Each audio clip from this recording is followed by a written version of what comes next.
Let's look at using pens in Notebook on your EPSON BrightLink display. How to use the pens in Notebook.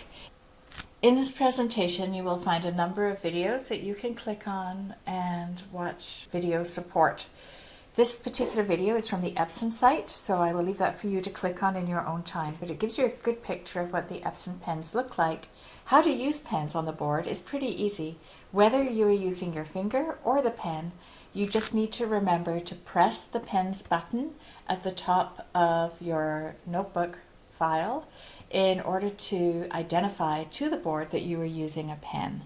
Let's take a look at how to do that. I can use the EPSON pen, or I can use the Smart pens that sit along the top here. To use a pen, I'm going to use my finger first. I just click on the pen, as before. I click on the color that I would like to use, as before, and I can write my word with my pen. This is the word hello.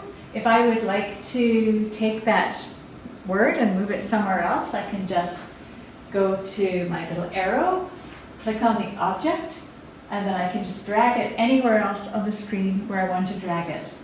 I can go into my corner, arrow, drop down, and see a number of different things I can do. That is the same thing as using a right click. So if I wanted, I could just hold my finger on top of here, and my right click options are just going to turn up on their own. So I'm going to recognize the word hello there.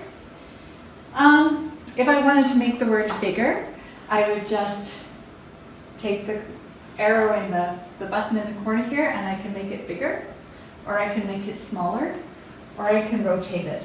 So this is just the same as what you would do using Smart Notebook. This video showed you quite briefly how you can write with your finger, how you can do a right click, that the older methods of making your objects larger, smaller, or rotating still work. So if you're a little curious about how to zoom in the new board and you are more comfortable doing things the old way, you can still do that. But we do have a reminder for you, and that is to always use notebook tools when you're using Notebook.